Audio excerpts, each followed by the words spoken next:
Voilà. Alors, donc aujourd'hui, bonjour à tous. On est donc aujourd'hui le 6 Tevet et on continue toujours dans l'étude du Tanya, le chapitre 6. Donc, nous allons continuer la continuité.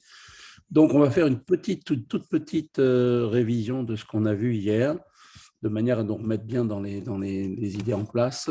Donc, dans les chapitres précédents, nous avons appris que ce qu'était l'âme divine et ce qu'elle comportait. À présent, c'est l'âme opposée, donc l'âme animale que nous avons donc abordée.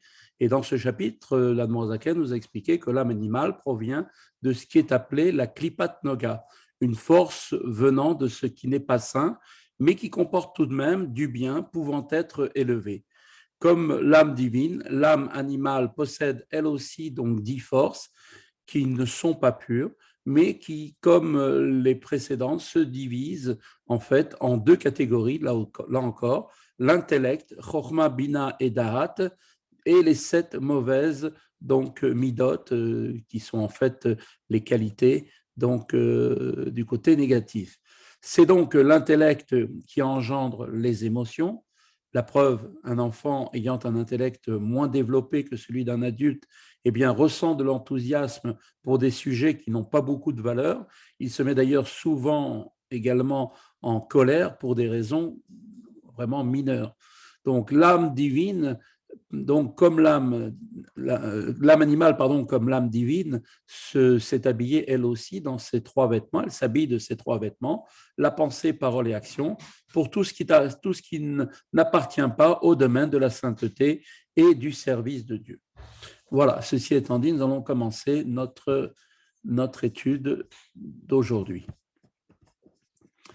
Alors, le Admor Azaken nous dit Aval kolma sheino batel eslo idbarer, ela ou davar nifra bifnasmo eino mekabel chayut mikdushato shel HaKadosh Baruch Hu. Tout de suite, Admor Azaken nous met un principe fondamental qu'il faut bien avoir à l'esprit, c'est que pour qu'une chose puisse recevoir la Gdusha, la sainteté, il est nécessaire que cette chose soit soumise à Dieu. Si elle n'est pas soumise, comme c'est là le cas des forces impures, des clipotes, eh bien, automatiquement, elle est séparée de Dieu et ne reçoit pas la vie de la sainteté de Dieu. Bon, elle vit quand même, elle continue à exister, et rien ne peut exister en dehors de Dieu. Mais d'où, alors maintenant la question c'est, d'où est-ce qu'elle reçoit donc sa vitalité? On sait que le divin est la source de tout être, ainsi qu'il est dit dans Néhémia, tu leur donnes vie à tous. Donc, d'où est-ce qu'il tire sa vie, cette force du mal? Eh bien, Rabbi Shlomo Zalman va par conséquent préciser le sens de cette affirmation qui dit que tu les fais tous vivre, en expliquant que les êtres qui ne sont pas soumis à Dieu, eh bien, reçoivent leur vitalité d'un niveau extérieur, quelque chose de superficiel du divin, et ce, au moyen d'une descente graduelle accompagnée de nombreuses contractions de la force vitale. Donc, ils reçoivent, oui, mais d'une manière très, très extérieure et très superficielle du divin. Et donc, il nous dit comme ça. On sait que Miprinat Pnimit Akdusha Mauta Basmuta Bervoda Basma et la Prinat Achoraim. L'être indépendant, qui donc ne veut pas se soumettre à Dieu, ne reçoit pas sa vitalité de l'aspect intérieur, ce qu'on appelle le Pnimiyut de la sainteté et de son essence même, mais plutôt de la partie, de l'aspect qu'on appelle Achoraim, qui veut dire l'arrière. Donc, donner de sa pnimiyut, qu'est-ce que ça veut dire? Ça veut dire donner, donc littéralement, ça veut dire la traduction, c'est donner de sa face. Signifie, comme il sera d'ailleurs expliqué plus tard dans le chapitre 22, donner de sa face, donner de son intérieur, ça veut dire donner de son plein gré. Donner de son achoraim, par contre, c'est donner de derrière son dos. Ça signifie quoi? Donner quelque chose sans aucune volonté ni plaisir. Donc l'attitude de celui qui donne transparaît à travers sa manière de donner. Quand un homme, par exemple, donc, eh bien, donne un objet à son ennemi, il lui tourne le dos parce que le visage symbolise l'intériorité de la personne. Et dès lors que le donneur n'a pas le cœur de faire ce don, eh bien, il détourne son visage et ne laisse apparaître à son ennemi que son dos. C'est de cette façon que les mots maintenant pnimiyut et achoraim, intériorité et extérieur, arrière, sont donc effectivement, dans leur signification respective, l'intériorité et l'extériorité de la volonté, rejoignant donc le sens littéral de la face et donc de l'arrière. Dans le présent, maintenant, contexte, ce qui appartient donc à la sainteté, dont l'existence fait l'objet donc d'un désir de Dieu, parce que les choses sont totalement prêtes à recevoir et soumises devant Dieu, eh bien, la sainteté reçoit sa vitalité de la pnimiote du divin, donc de la partie de la face, de l'intérieur, du profond du divin, alors que les clipotes qui sont haïs par Dieu, puisqu'il ne les a créés que pour des raisons mentionnées, comme on l'a vu dans l'introduction de ce chapitre, pour donner le libre arbitre uniquement, eh bien, du fait qu'elles sont créées uniquement pour ça, eh bien, elles sont complètement haïes par Dieu, eh bien, elles reçoivent, eux, leur vie de la partie achoraïm du divin, c'est-à-dire la partie arrière, la partie, si on peut dire, extérieure de la volonté divine.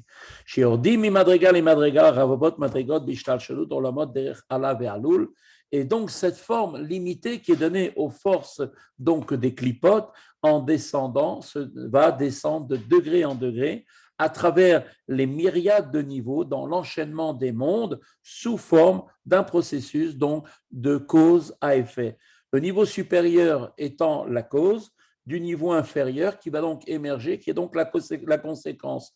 Toutefois, dans une descente qui s'opère suivant donc le mode d'une relation de cause à effet, quoique inférieur le niveau d'en dessous par rapport à sa cause qui lui est supérieure, eh bien, elle est malgré tout, même si elle est inférieure, elle reste toujours à la mesure de cette dernière. Il y a comme une relation entre les deux, comme l'enfant et le père. Le père étant la cause, l'enfant la conséquence.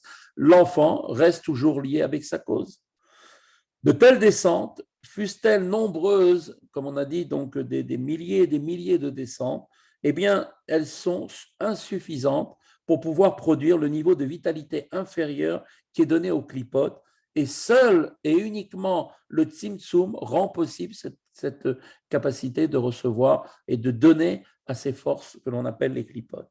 Le Tzimtzum Rabim et la vitalité donc descend également à travers de nombreux Tzimtzumim, donc des contractions.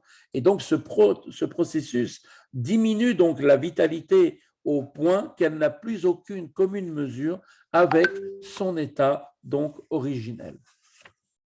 עד שנתמעט כל האור כל כך וחיות מיעוט אחר מיעוט עד שיכול להצטמצם ולהתלבש בבחינת גלות.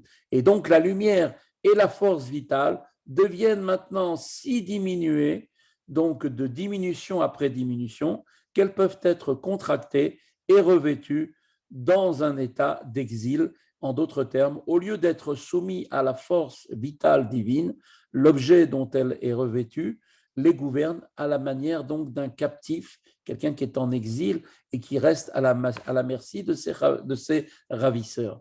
Tor auto davar anifral les chayoto les kaimo men les yesh, et la vitalité est donc en état d'exil à l'intérieur de cet objet qui se considère lui-même séparé de la sainteté et lui donne donc la vie de l'existence ex nihilo, donc à partir du néant. C'est comme ça que les forces du mal peuvent exister. Elles reçoivent donc une vitalité qui, oui, bien sûr, émane du divin, mais qui est cette vitalité par deux systèmes, d'un système donc de cause à effet, par l'enchaînement des mondes, descendant de niveau en niveau par des myriades de niveaux, et en même temps par une contraction complètement totale qui fait que, à ce moment-là, la chose est donnée de manière complètement différente de ce qu'elle était au départ.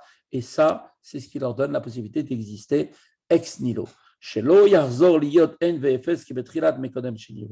Et pourquoi est-il nécessaire de donner à ces forces du mal cette vitalité qui leur donne la force d'exister ex nihilo, de sorte eh bien, qu'elles ne retournent pas au néant tel qu'il fut, tel que les clipotes étaient avant d'être créés. Parce que, en vérité, le but, c'est qu'elle soit là uniquement pour laisser aux Juifs la possibilité de pouvoir se soumettre à Dieu et de faire la volonté de Dieu. En résumé, ce qui n'est donc pas soumis à Dieu et s'estime séparé de lui, eh bien, reçoit sa vitalité de l'aspect extérieur donc ce que l'on appelle le Achoraïm, la partie arrière, donc du divin, à travers de nombreuses contractions et de descentes régulières. Et donc la force vitale divine y est ainsi donc à l'intérieur de ces forces du mal, dissimulées dans un état d'exil, comme un captif qui se trouve à la merci de celui qui l'a capturé. Et il appartient à la Klippa, effectivement. Donc, à partir de ce moment-là, le résultat, c'est que toute parole, toute action qui n'est pas orientée vers le service de Dieu est donc un vêtement de l'âme animale qui elle-même dérive de la Klippa, même si elle n'est pas forcément mauvaise dans son essence. Voilà, c'est là le contenu donc d'aujourd'hui. Donc, avec l'aide de Dieu, on continuera donc le cours. Donc, voilà, c'est ici que se termine le cours de la paracha, enfin, je veux dire, d'aujourd'hui.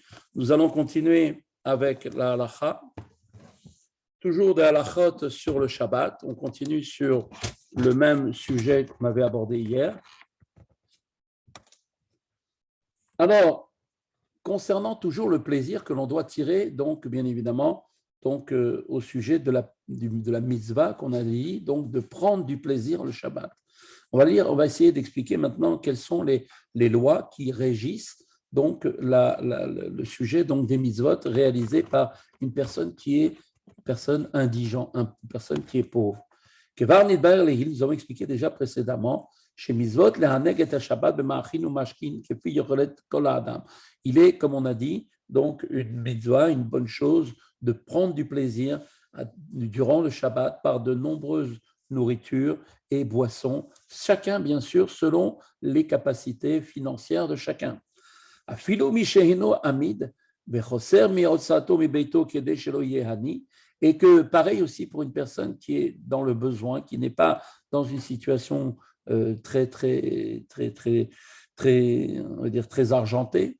Alors maintenant il a des difficultés pour pouvoir faire des dépenses pour sa maison, pour pouvoir venir. Il arrive vraiment tout juste dans ses moyens et il lui faut pas grand chose pour être considéré comme un pauvre. Alors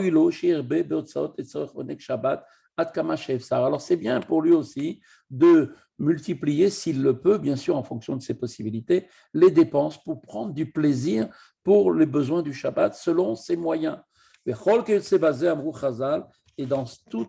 de cette manière-là, nos Chachamim nous ont enseigné dans la Masechet Betsa, Daf Tetvav Amud Bet, Amar lahem l'Israël, Dieu a dit au peuple juif, bénis mes enfants, livu alay ve'ani porea, empruntez sur moi et c'est moi qui rembourserai pour vous. Et là-bas, on voit que c'est expliqué quand est-ce que effectivement on a la possibilité d'emprunter pour pouvoir faire les dépenses du Shabbat. Ve'amru od, et nous dit là-bas, c'est marqué toujours dans la Gemara, dans Betsa, Kol parnasato shel ha'adam ketzuvalo mirosh hashana ve'ad rosh hashana. On sait que en réalité tout l'argent qu'un juif il va gagner durant toute son année lui a été fixé à partir de Rosh Hashanah jusqu'au Rosh Hashanah prochain. En dehors, bien évidemment, chutz meotzaot Shabbat ve'yamim tovim, en dehors de toutes les dépenses qu'il fera pour les besoins du Shabbat et des jours de fête. Ve'otzaat banav le Talmud Torah, et aussi les dépenses pour éduquer les enfants, les mettre dans les écoles juives ou les yeshivot. Ça aussi n'était pas prévu au jour de Rosh Hashanah. Et en fonction des dépenses que l'on fera, eh bien Dieu nous remboursera cet argent-là. Mais Katav le Rambam écrit d'ailleurs à ce sujet dans le 30e chapitre des Halachot de Shabbat, Halacha Zayin, il nous dit Shekol amarbe beotzaot lekavot Shabbat, tout celui qui multiplie les dépenses pour le Shabbat, et donc en préparant Bachanat Machalim Rabbi, mais en préparant de nombreuses nourritures, des bonnes choses, Bechavot Shabbat, Arezé Meshubar, cette personne mérite bien évidemment d'être louée. Il mérite des louanges, cette personne. De même, une personne qui n'a pas les moyens de pouvoir tirer un plaisir durant le Shabbat de nourriture qui sont des choses, des mets qui sont très raffinés. Ça lui suffira de rajouter le Shabbat de la bonne nourriture selon ses moyens. Il nous donne un conseil, le Shulchan Aruch. Alors, on fera des économies durant tous les jours de la semaine en se limitant un peu dans les dépenses, afin d'augmenter les dépenses pour augmenter le plaisir avec la nourriture et les boissons qu'on va donc acheter pendant Shabbat. Même si c'est un peu, alors s'il a un peu, eh bien, ça sera suffisant pour pouvoir faire 3 repas le jour du Shabbat et un petit peu plus. Dailo Bekar chez Yosif al Soudato, Devar Moat, les Kavod Shabbat. Et donc, si c'est un tout petit peu plus, qu'il a un petit peu plus d'argent, eh bien, qu'il a mis un peu de côté comme ça, mais pas grand-chose, eh bien, ça suffira de rajouter même une petite chose supplémentaire pour le Kavod du Shabbat, ou Mekaim Beze Mizvat Onek Shabbat. Et donc, lui aussi, eh bien, bénéficiera d'avoir accompli la mitzvah de se réjouir, de prendre du plaisir le jour du Shabbat. Mikol Makom, malgré tout, Yishtadel Beyoter et Samsem Beotsevotav, nous répète encore, il faut faire tout ce que l'on peut pour économiser pendant la semaine, d'accord, afin de pouvoir rajouter et tirer donc un plaisir supplémentaire pour le jour du Shabbat avec cet argent qu'il a économisé d'acheter des choses supplémentaires. Et si maintenant quelqu'un se trouve dans une situation où il ne peut pas faire 3 repas le Shabbat, ce qui veut dire que chaque jour on considère 2 repas, et donc le Shabbat 3, ça fait 15 repas par semaine. Mais lui, il ne peut il n'a la capacité que de pouvoir réaliser que 14 repas. Chez Seudot le Cholium, donc chaque jour faire 2 repas, un le midi et un le soir. Badain Eino Mifarnes Minatzedaka.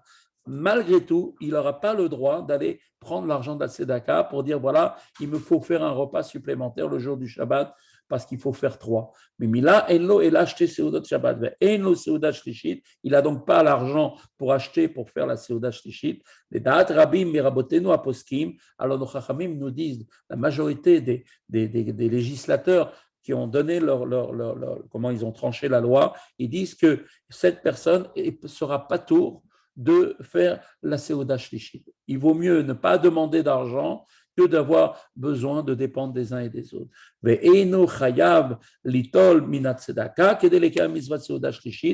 n'aura pas, donc, il n'est pas d'obligation pour lui de prendre de l'argent de la tzedaka qui est distribué aux pauvres chaque vendredi. Donc, il n'aura pas à prendre lui aussi uniquement pour rajouter cette seuda pour la seuda shlishit. Et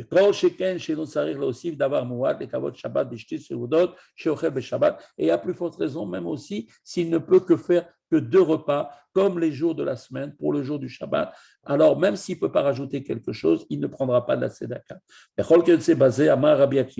Et sur ça, a dit Rabbi Akiva dans la Gemara Shabbat, Daf Kuf Yutret Amud Aleph, il y a assez Shabbatra Chol, Ve'al Tisarech Labriot. Fais de ton Shabbat un jour de Chol, c'est-à-dire un jour de la semaine, et ne sois pas en train d'avoir besoin des autres. Sois indépendant, ne demande pas. Mais cependant, les Shabbat, Beshachit, les Seudat Achat, les Motzei Shabbat. Et si maintenant il n'a que la possibilité de manger un repas, par exemple celui du matin, au moment du midi de Shabbat, le samedi midi, et il pourra manger uniquement au moment de la sortie du Shabbat, celle du soir. Yagdim veyochel beyom Shabbat samo leshkiat achama et aseuda she'eshol lemotza Shabbat. Alors qu'est-ce qu'il fera? Il donne un conseil. Il n'a qu'à avancer un petit peu son repas avant la sortie du Shabbat. Veikayem mitzvot seuda shlishit, et comme ça, il aura en même temps gagné le fait de faire la seuda shlishit. Aval im en lo maspik afilu le'arba Es asara seudot et Shabbat yamei shavua. Par contre, si quelqu'un est dans une situation où il n'a vraiment pas de quoi se payer les 14 repas nécessaires pour tous les jours de la semaine, 2 repas par jour, veyutal minat tzedaka le'ashlim otzot achilato, et que maintenant il a besoin donc de prendre de la tzedaka pour pouvoir compléter donc ce qui lui manque, d'accord, pour dépenser pour les 14. Il n'a pas de quoi avoir 14 repas, on est d'accord, hein? Eh bien, Srichim Gabai, Tzedaka, la tête l'eau, Keshio Mazon, Shelo Sheuda, les Kavod Shabbat. Eh bien là, puisque maintenant il a besoin des autres et qu'il demande la Tzedaka, parce qu'il n'a pas de quoi faire 2 repas pendant Shabbat, eh bien on lui donnera de l'argent de 3 Seudot, puisque maintenant il demande, alors on lui donne les choses bien, les Shem Mizvat Onek Shabbat, et il aura aussi l'argent pour faire aussi prendre la mitzvah de plaisir du Shabbat. Ou Adam Nirbat Tzrichim Agabahit Tzedaka la Tetlo Kifik Vodo. Et regardez jusqu'où ça va, la Tzedaka dit que si c'est quelqu'un d'honorable et que pour maintenant il a un revers de situation pour une raison ou pour une autre, il n'a pas les moyens, mais on sait que c'est quelqu'un d'honorable et qui avait l'habitude d'acheter en quantité, eh bien on lui donnera de la Tzedaka pour qu'il achète aussi comme il avait à l'époque en quantité. D'accord? Et tout celui qui a un peu de lui-même, qui a un peu d'argent de côté, eh bien, on lui rajoutera de la tzedaka,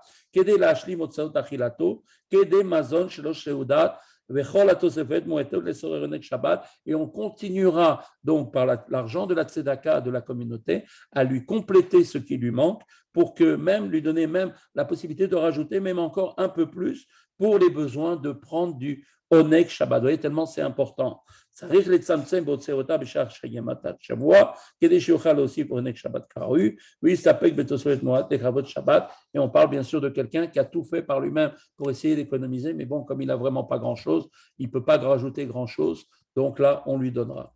De là, nous apprenons que tout celui qui se trouve dans une situation très difficile, il vit avec très grande, vraiment, il est dans la difficulté, une grande difficulté. Il n'a pas les moyens de pouvoir tirer un profit le jour du Shabbat. Mais c'est quelqu'un qui ne se demande rien de la tzedaka. Il n'a pas l'obligation, ce monsieur, d'aller taper aux portes pour demander, pour qu'on lui donne un peu plus, pour aller chercher donc l'argent pour tirer profit du Shabbat. Mais si maintenant cette personne n'a même pas pour lui-même, pour pouvoir faire les repas du Shabbat, mais maintenant il a besoin d'emprunter des autres personnes qu'on va le lui prêter. Il n'a maintenant pas les moyens, il ne sait pas comment pouvoir rembourser cet argent. La tête est malvée. Et donc, s'il a un objet à mettre en gage pour qu'une personne lui donne en contrepartie, donc ce prêt, lui faire un prêt, alors il devra emprunter pour les besoins du Shabbat. Et même s'il n'a pas un objet pour mettre en gage, mais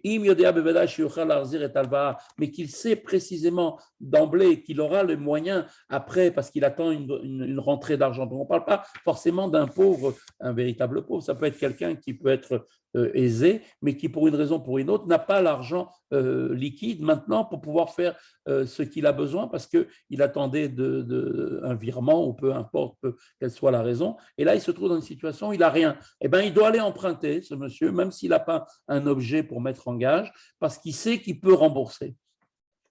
Sarir l'ilvot, les tzorer seudat Shabbat, il ne doit pas se dire, ben non, je ne vais rien demander aux gens, ce n'est pas de mon rang à moi de faire ça. Non, il ira demander pour les besoins des repas du Shabbat.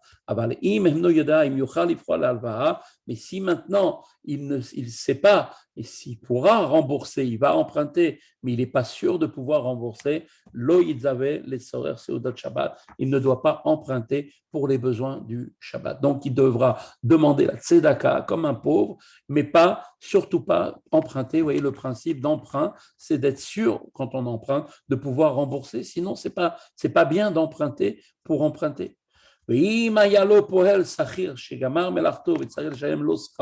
Maintenant, regardez, si c'est un patron et qu'il avait un ouvrier chez lui et qu'il doit lui payer maintenant pour cet ouvrier, il a terminé son travail chez lui. Comment il va faire? Alors, au Baal Asraro, il vient maintenant, cet ouvrier, lui de réclamer son salaire. Et donc, si le patron va lui donner l'argent que l'ouvrier lui demande, il va se retrouver lui-même, le patron, sans argent. Malgré tout, il y a la mitzvah de payer son employé avant même soi-même.